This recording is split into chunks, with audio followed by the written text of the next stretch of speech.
बहुत महत्वपूर्ण सवाल इस समय आ रहा है। राष्ट्रीय सुरक्षा की दृष्टि से भारत किस पर अधिक भरोसा कर सकता है, ईरान पर या इजरायल पर?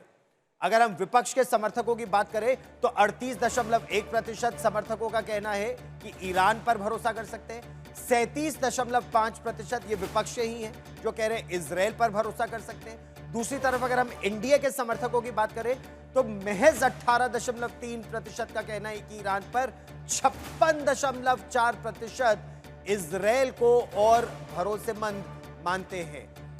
एक बार मैं फिर एम्बेसडर कपूर आप ही से एम्बेसडर श्रीवास्तव आप ही से शुरुआत करना चाहूंगा और फिर आऊंगा मैं वाइस मार्शल कपूर पर, मार्शल कपूर पर। एम्बेसडर श्रीवास्तव, ईरान क्या एक ही मुद्दा रह जाता है? क्योंकि अगर धर्म की भी बात करें, शिया मुसलमानों की भी बात करें, घनिष्ठ संबंधों की भी बात करें, भारत और ईरान के संबंध बहुत घनिष्ठ है। आप किस दृष्टि से देखते हैं कि अगर इस सर्वे को हम एक पैमाना माने तो क्या ईरान पर और भरोसा करने की आवश्यकता तब आएगी जब ईरान भारत को और घनिष्ठता से देखेगा? गौरव, हमें अपना हित देखना है और इस समय जैसा आपने सही कहा था, मैं और हमारे कलीग्स ने भी कहा इस उसमें शो में कि ईरान ने के जो बयान कश्मीर पे आए थे दो बार पिछले जी 4 साल में, वो उसका कोई भी औचित्य नहीं था। जब मैंने ज्वाइन किया, मैंने एकदम शुरू में ही स्पष्ट कह दिया था कि हम अपने आंतरिक संबंधों में किसी भी बाहरी शक्ति का कोई भी हस्तक्षेप नहीं एक्सेप्ट करते हैं। मेरे चाहे ऐसा कोई स्टेटमेंट नहीं आया, तो हमें अपनी डोमेस्टिक पॉलिसी तो में अपनी सॉवरेनिटी बनानी ही है।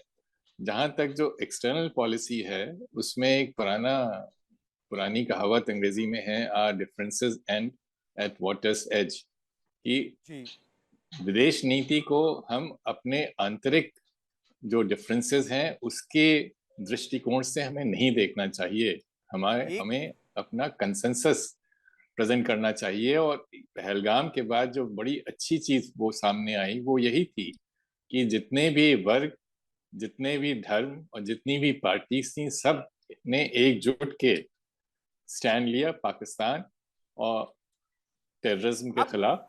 अब मैं आता और हूं हमें सबसे यही नीति। महत्वपूर्ण, जी बहुत एक महत्वपूर्ण पहलू पर मैं जल्दी से चर्चा करना चाहता हूं, क्योंकि यह प्रश्न यह है कि अमेरिका के राष्ट्रपति डोनाल्ड ट्रंप पाकिस्तान के आर्मी चीफ आसिम मुनीर से हाल ही में व्हाइट हाउस में मिले। क्या अमेरिका के रुख में पाकिस्तान के प्रति जो नरमी है उसकी वजह यह है कि अमेरिका पाकिस्तान के एयर बेसिस चाहता है? इस पर सत्ता पक्ष और विपक्ष के सपोर्ट बेसिस का क्या कहना है? सर्वे के मुताबिक लगभग 57%, 56.8% वे मानते हैं इस बात को। अच्छा, और लगभग 69.2%, 59.2%, 59.2, 59.2% का मानना यह है कि अमेरिका के रुख में जो परिवर्तन है उसकी वजह यही है कि अमेरिका को इस समय पाकिस्तानी एयरबेसेस की आवश्यकता है। ए मार्शल कपूर, भारत लगभग एक मत नजर आ रहा है, क्या सत्ता पक्ष क्या विपक्ष के समर्थक, कि अमेरिका केवल अपना हित साध रहा है, पाकिस्तान का इस्तेमाल कर रहा है? ए मार्शल कपूर।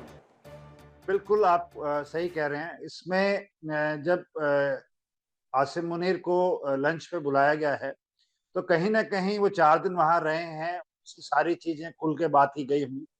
तो जो आप एयर स्पेस देख रहे हैं, जो वेस्टर्न ईरान की एयर स्पेस है, उस पर अभी एयर सुपीरियरिटी है इसराइल की। तो उनके हवाई जहाज बिना किसी रोक टोक से ईरान के ऊपर से आ जा रहे हैं और अपने टारगेट्स को हिट कर रहे हैं।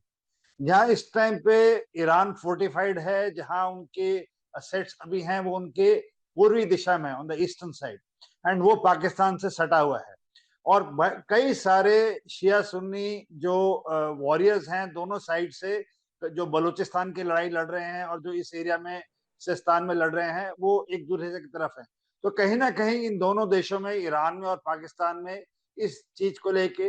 बट आप एक रुख देखिए पाकिस्तान का, उनके पॉलिटिशियंस और उनकी जितने लोग हैं वो खुल्लम खुला बोल रहे हैं हम ईरान के साथ हैं।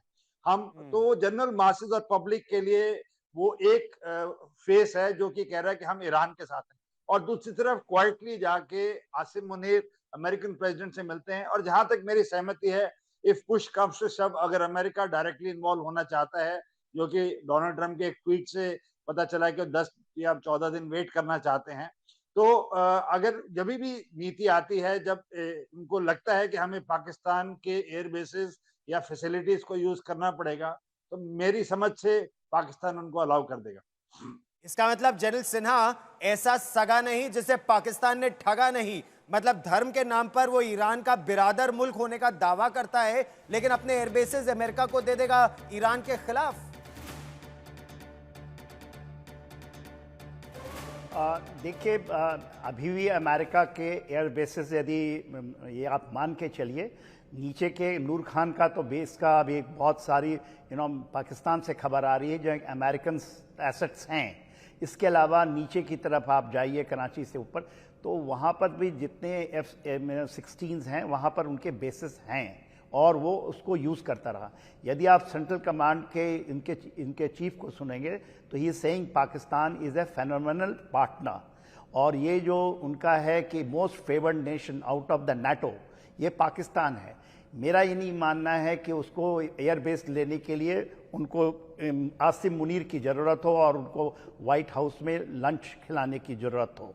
उसकी बहुत 5 टेक अवे यदि मैं जल्दी से आपको बता दूं, एक तो सबसे बड़ा वो है कि वहाँ पर क्रिप्टो करेंसी की है, एक रेयर अर्थ मटेरियल की है जो जिसमें आसिम मुनीर साहब कहीं लगते हैं फंस रहे हैं। दूसरा वो करना चाहते हैं डबल क्रॉस, जैसे यूएसएसआर को किया था इन्होंने, डबल क्रॉस करो चाइना से ही, they are going for a deeper thing. ये एयर बेस पाकिस्तान को यदि कहें तो मैं आसान शब्दों में कहूँ कि तुसी ग्रेट हो, तोहफा मंजूर है, वो तो वहीं बैठे बैठे करवा सकते हैं।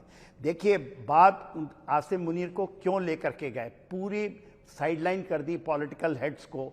और आसिम मुनीर इतना पकड़ नहीं है, आप भी जानते हैं, सेना के अंदर में भी बगावत है, और ख़ास करके ये ऑपरेशन सिंदूर के बाद ही hasn't got not much standing including with air force. तो उसके लिए ये कहना कि वो आपको मुहैया करवाएंगे एयरबेस, वो मैं बहुत इसको नहीं बाई करता हूँ। इसके अलावा और 2 आयाम हैं जिसको समझ, आपने बहुत इंपॉर्टेंट पहलू बताए जनरल सिन्हा, लेकिन आज समय इस डिबेट में इतना ही है मेरे पास। सभी दर्शक आप मेरे साथ जुड़े, बहुत बहुत धन्यवाद।